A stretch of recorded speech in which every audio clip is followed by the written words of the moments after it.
প্রতারণাটা কিন্তু আর্টসেল করে আসতেছে বিভিন্ন অর্গানাইজারদের সাথে। আর্টসেলের যে স্বত্বাধিকার এবং মালিক তাকে আমরা লিগ্যাল নোটিশ দিয়েছি। একটা স্পন্সর আমরা ঠিক করি যারা শুধুমাত্র আর্টসেল আসার শর্তে আমাদের এই প্রোগ্রামে স্পন্সরশিপ করতে রাজি হয়।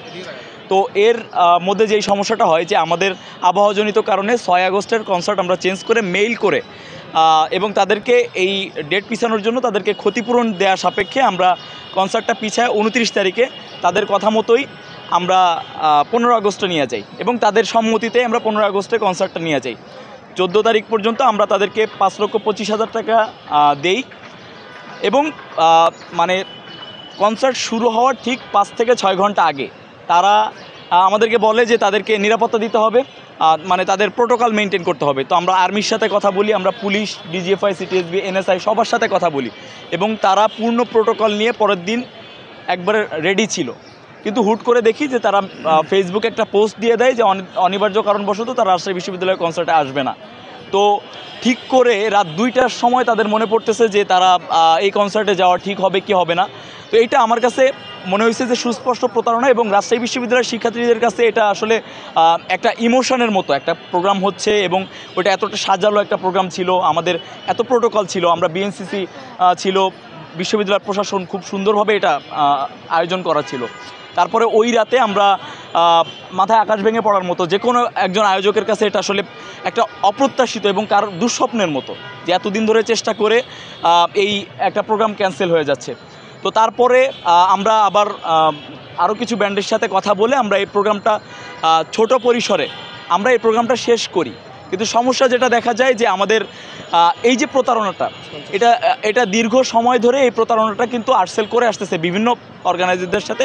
পাশাপাশি যেই স্পন্সরটা আমাকে বলা হয়েছে, আমাদের তখন খরচ, আয়োজকদের খরচ কিন্তু তখন দ্বিগুণ হয়ে গেছে, কারণ আরও আর্টিস্ট আনা লাগছে, আরও ব্যান্ড আনা লাগছে, তাদের পেমেন্টটা আমাদের করা লাগছে। সাথে সাথে যেই মানে 8 লক্ষ টাকা আমাদের একটা স্পন্সর দেয় শুধুমাত্র আর্টসেল আসবে এই শর্তে। তো তারা যেহেতু বাণিজ্যিকভাবে তাদের এখন গ্রাউন্ডটা ভ্যালিড, যেহেতু আর্টসেল আসে নাই তাহলে আমাদের 8 লাখ টাকা আমাদের ফেরত দিতে হবে। বাধ্য হয়ে আজকে আমাদের এখানে আসা এবং যেহেতু শিক্ষার্থীদের পক্ষ থেকে একটা কনসার্টের আয়োজন করা, এই আয়োজনের পুঙ্খানুপুঙ্খ হিসাব আমাকে দিতে হবে।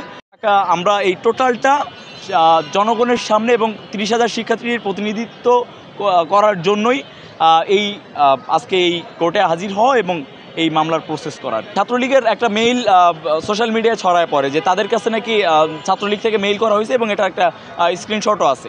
তো যেই ছাত্রলীগের যেই নেতা মেইল করছে বা তাকে আওয়ামী লীগ ক্ষমতায় থাকা অবস্থায় তাকে কোনো স্টুডেন্টরা গুনতো না, এমন একজনের মেইল পেয়ে তাদেরকে বারবার বলা হয়েছে যে আপনাদেরকে যে মেইলটা দিচ্ছে এই মেইলটা ওই পর্যন্তই, এই প্রোগ্রামটা আমাদের কাছে খুবই গুরুত্বপূর্ণ। কিন্তু তারা এইটা না শুনে তারা একরকম ওই মেইলের উপর ডিপেন্ড করে তারা মানে কোনো রকম আমাদের সাথে কোনো কথা বলা ছাড়াই ইভেন তাদের মেইলে রিপ্লাই করছে, আমাদেরকে একটা মেইল করে পর্যন্ত ক্যান্সেল করে নাই। মানে ফেসবুকে পোস্ট করে তারা ফোন সুইচ অফ করে ফেলছে। পরের দিন দুপুর 2টা পর্যন্ত তাদেরকে আমরা রিচ করতে পারি নাই। আমাদের আসলে কোনো কারণই দেখায় না তারা, এবং লিগ্যাল নোটিশও পাঠানো হয়েছে, সেই লিগ্যাল নোটিশেরও রিপ্লাই তারা দেয় নাই। ইভেন আমরা বিভিন্নভাবে তাদেরকে 5,25,000 টাকা দেই। তো এবং আমাদের যেই পরিমাণ ক্ষতি হয়েছে, আসলে টোটালটাতেও ক্ষতি, আমাদের এখন তো দেখতে হবে টোটালটাই ক্ষতি, কারণ আমাকে ওই 8 লক্ষ টাকা পরিশোধ করতে হবে। তারপরে আমাদের যে নতুন 3টা ব্যান্ড আমরা নিয়ে গেছিলাম 4.5 লক্ষ টাকা, এটা আমাদেরকে পে করতে হবে। তো সব মিলায় আমাদের তো অ্যারাউন্ড 16 লক্ষ টাকা আমাদের ক্ষতি হয়েছে। তো সেই ক্ষতিপূরণটা ডেফিনেটলি তাদেরকে বহন করতে হবে আর কি। সাংবাদিক বন্ধুগণ, আপনাদের সালাম ও শুভেচ্ছা জানাচ্ছি। আপনারা জানেন রাজশাহী বিশ্ববিদ্যালয়ের নির্বাচিত জিএস মোহাম্মদ সালাউদ্দিন যে এই বিজ্ঞ সিএমএম আদালত 10 নম্বর কোর্টে এসে আমাদের দণ্ডবিধির 406 এবং 420 ধারায় আপনার আসামি করে লিঙ্কন আর্সেনাল এবং 2 নম্বর খাদিমুল ওহাব মাহেরের বিরুদ্ধে একটি শেয়ার মামলা এই বিজ্ঞ সিএমএম আদালত 10 নম্বর কোর্টে দায়ের করে। আমরা এই বাদীর বক্তব্য আপনারা শুনলেন যে এরা এই বাদী রাজশাহী বিশ্ববিদ্যালয়ের যখন একটি কনসাল্টের আয়োজন করে, সেই কনসাল্টের সঙ্গে এই আপনার আর্টসেলের সঙ্গে একটা চুক্তি হয়। সেই চুক্তির মাধ্যমে তারা এই কনসাল্টে আসার কথা, কিন্তু তারাই আপনার চুক্তিটা ভঙ্গ করে তারা এই রাজশাহী বিশ্ববিদ্যালয়ের এই কনসাল্টে তারা না এসে এই বাদীর একটা অপূরণীয় ক্ষতি হয়েছে, সেই ক্ষতিপূরণ সহ আমরা এই বিজ্ঞ সিএমএম আদালতের 10 নম্বর কোর্টে 420 এবং 406 দণ্ডবিধির একটা আন্ডারে আমরা একটা মামলা করি। তারপরে সাংবাদিক বন্ধুগণ, আপনাদের জানার সুবিধার্থে বলি, এই আর্টসেলের যে স্বত্বাধিকার এবং মালিক তাকে আমরা লিগ্যাল নোটিশ দিয়েছি যে আপনারা যে আমাদের এই কনসাল্টে আসলেন না এসে যে আমাদের যে ক্ষতিটা হলো এই ক্ষতিপূরণের বিষয়, কিন্তু তারা আমাদের এই লিগ্যাল নোটিশের কোনো সদুত্তর দেয়নি এবং তাই না দেয়নি বলেই আজকে আমরা এই বিজ্ঞ সিএমএম আদালতে বাদী আপনার মোহাম্মদ সালাউদ্দিন, যে রাজশাহী বিশ্ববিদ্যালয়ের নির্বাচিত জিএস, আজকে বিজ্ঞ সিএমএম আদালতে এই সিআর মামলাটা ফাইল করে এবং আমাদের বক্তব্য শ্রবণান্তে